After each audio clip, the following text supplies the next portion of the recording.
Hello, hello. Oh, welcome back to the update. It's good to see you again. I'm Travis Cobb, and yes, I can see you too. It's season 2 with me at the helm, the 3rd season of the update in general, and the 4th straight semester of a political commentary show on Tiger TV. So just like you, I have no idea what to call this thing. But let's get started. This past Thursday and Friday, Baton Rouge was in the grip of a massive snowstorm that shut everything down and sent the capital city into pandemonium. And I asked my Twitter followers to send in their snow. I probably should have specified online because, well, I just had a wet envelope and that's just not airable. Had I known elementary science, I wouldn't have asked for something so watery. It's supposed to snow again Tuesday, and you don't have any school, so this time I want my Twitter followers at TTV Update to send pictures of the hellish landscape that the devil white powder gave them. Hey, speaking of playing in the snow, the Winter Olympics are coming up in Sochi, Russia, and Russia couldn't be more ready. Sochi is as safe as the rest of Russia. High bar we're setting up here. Let's see if they can stay on the bar until they land the dismount. Secondly, Sochi is pretty unique a place in terms of its geographics, climate, and very uniqueness in Sochi being kind of resort area on a warm sea, and in 2 hours and a half you can do downhill skiing. So it's a wonderful place for Olympics first. Secondly, it's not close to a war zone. There is no war zone in Russia.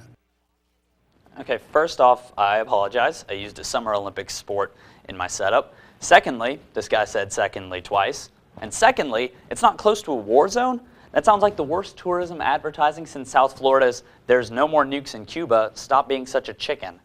That involved the Soviet Union, which has no common history with Russia. I've got to say, these Olympics look a little bit more on the unsafe side. There's a ring of steel here. The real question, can all of southern Russia, volatile for over a decade now, go through the next 2 weeks without some kind of incident? Get it? It's a ring because of the Olympic logo with the 5 rings. I feel safer already. These Olympics were already a big focal point because of Russia's policies against spreading homosexual beliefs to children by, I guess, gay people sneezing at them. I don't know, the law doesn't make much sense to me. Here's the thing. When it comes to Americans, Russia doesn't exactly have the most sterling reputation for a lot of things. There kind of was this whole Cold War. I don't want to overwhelm you with details, but someone's Berlin Wall was busted. Anyway, stuff like this doesn't help. Less than 2 weeks to go, and the threats keep coming. A jihadist forum Friday quoted bin Laden, implying someone might fly planes into a city on edge. And this militant video, first reported by CNN, Friday prominent in the media, added to the daily drip of worry. It compares Putin to Hitler and says locals can only breathe on Moscow's orders.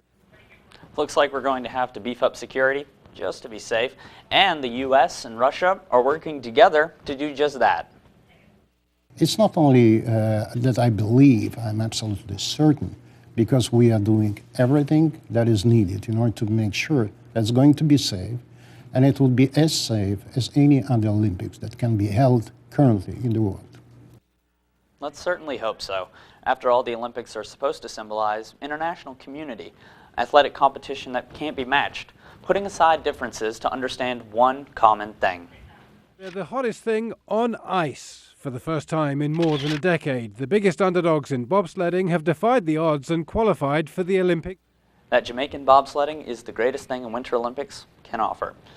Coming up, I look at why Edward Snowden could be the safest American in Russia during the Olympics. Stay tuned.